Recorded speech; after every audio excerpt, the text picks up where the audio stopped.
Man, do I have something special to talk about today. You will not want to miss this.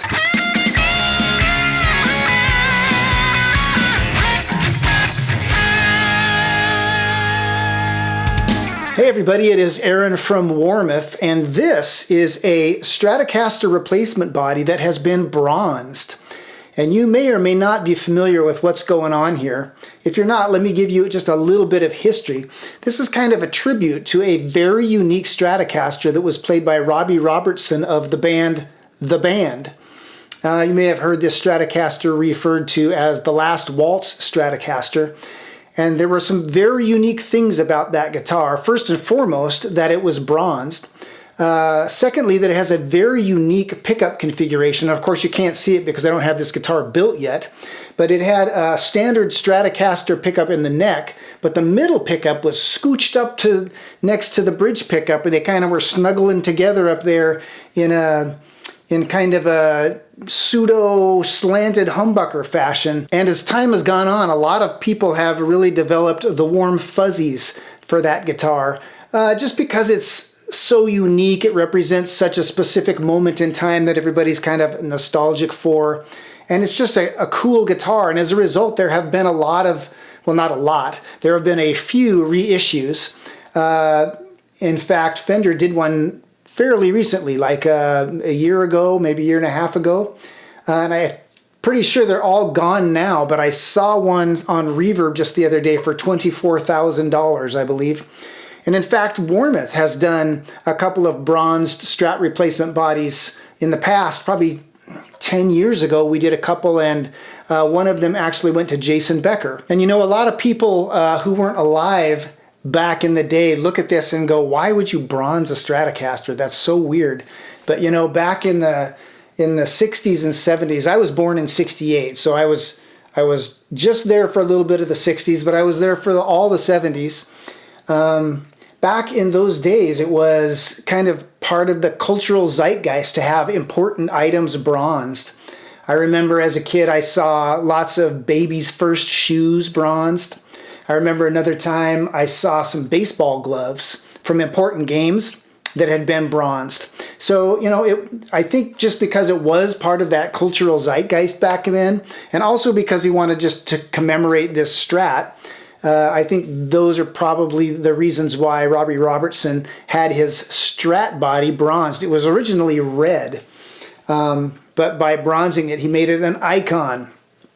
And the bronzing process, first of all, this is bronzed by the same bronzery that actually did Robbie Robertson's guitars. And if we go forward with the plan to have some of these done, that's where these will all be bronzed at, the same place that did his. And the bronzing process is really interesting, and it leaves some interesting artifacts. First of all, you can see here these two spots on the edge of the guitar. Those are where the nodes or whatever touch for the bronzing process. And so those little artifacts are always there. Another thing that is definitely a trademark of a bronzed body is it's kind of heavy.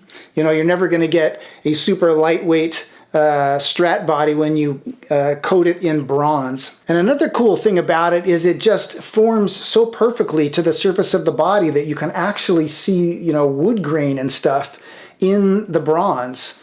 But it's important to know that the bronzing process, the bronze doesn't adhere to the body like you know, some kind of a paint or finish would. What you actually have is a shell, like a shell, a very tight-fitting shell all around the body, but it doesn't actually adhere to it. And because of that, you'll get just a lot of kind of weird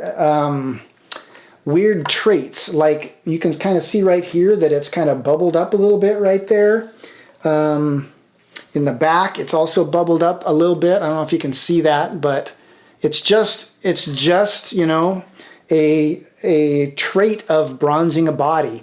It's just weird to think that there's like a free-floating body inside this bronze shell, but that's really what it is. I want to run down some of the other parts that I'm going to be using in this build. This is the neck I'm going to be using, and this is a genuine Fender 57 reissue neck we could have used one of our necks, but it just seemed fitting for this build to use a genuine Fender. So we went out and bought this with our own money.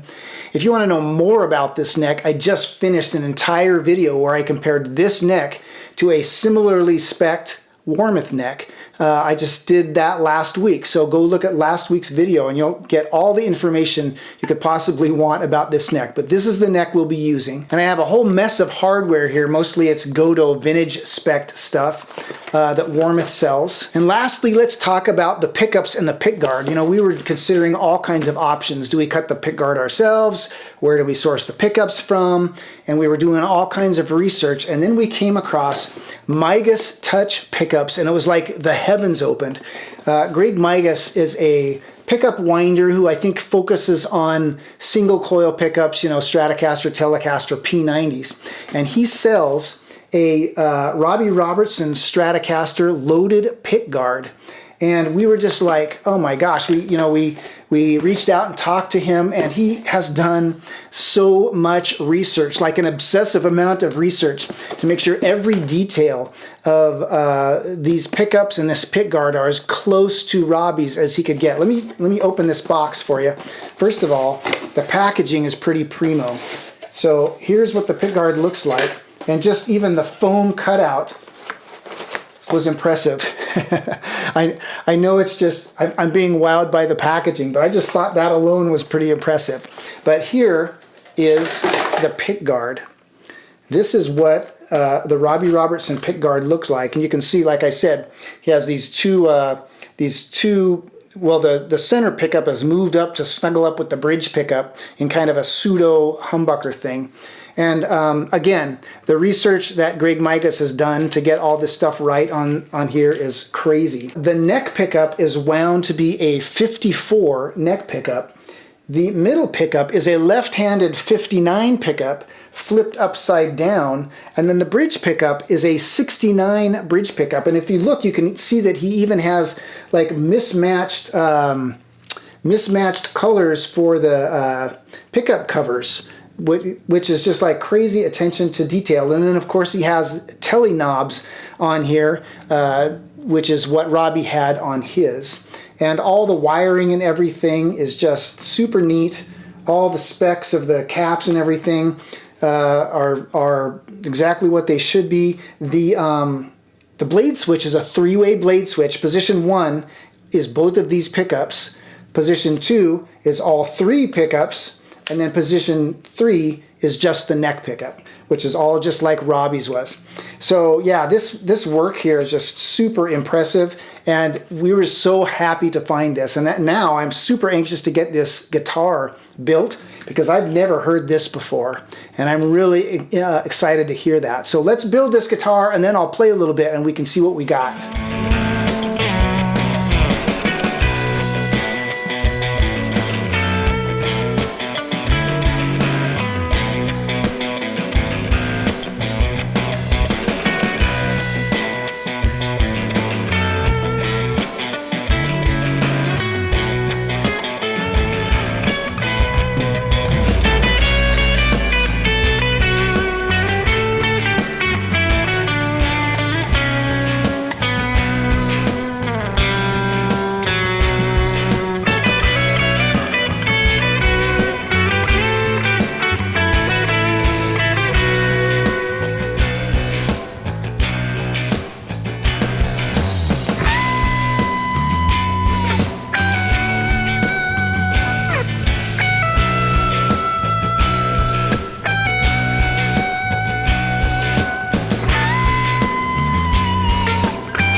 is in all of its glory.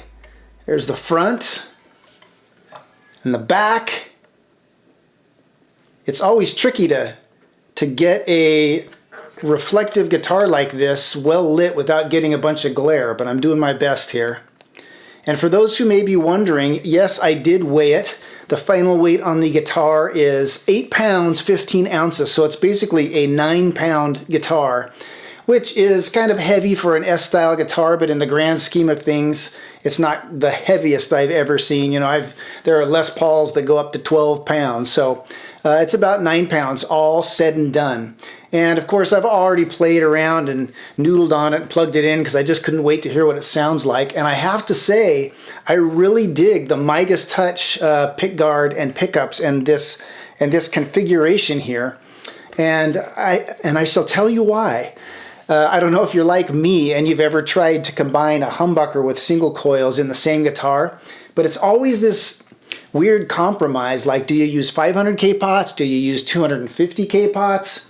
And I know there are ways around that where you can make the different pickups see different values. You know, besides that, it's always like the humbucker kind of overpowers the single coils, or to try and balance them out, you have to get a really low output humbucker. It's always just, it never works for me. But this configuration with having 2 single coils, this is not a humbucker, it's 2 single coils pushed up next to each other. It just really works well because you can give everything 250K pots. These don't overpower this, but you still get a humbuckerish kind of sound. And I have to say that one of my favorite sounds is actually the middle position when you get all 3. I quite liked that, and I'll play some clips here for you in just a second, but that is one thing I really like about this pickup configuration with this Migas Touch pickguard and pickups. It sounds really good.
And that is it. That is this killer guitar with a genuine Fender 57 reissue neck, a killer Warmoth Strat replacement body that has been bronzed, the Migas Touch Robbie Robertson Stratocaster loaded pickguard and pickups. And I really enjoyed putting it together and getting to hear this configuration finally. And even if I weren't going for the Robbie Robertson thing, I still might check out one of these pickguards. I just think it's a better solution than mixing humbuckers and single coils. At least that's what I heard. What did you hear? Let me know in the comments. Let me know if you'd be into getting a bronzed body. The reason we're doing this build is because Warmoth is considering doing a short run of these bronzed body. We're going to use the feedback of this video to gauge how many to make and where we should take this project. So let me hear it all. Put it in the comments. And here is a little insider tip that I normally wouldn't divulge, but I feel like we're close. If you like this look and you want to try one of these Migas Touch pickguards, but you're not into the whole bronzed thing, what I would do is go to the Warmoth website and order up a Strat replacement body with the universal route and then have it done with our copper finish. It doesn't look exactly the same, but it's close, and with the Migas Touch pickguard, it's going to get you into this universe. Shh, don't tell anybody I told you that. If you have any more questions about any Warmoth products, make sure and visit our website or give our customer service reps a call. And until next time, keep on picking.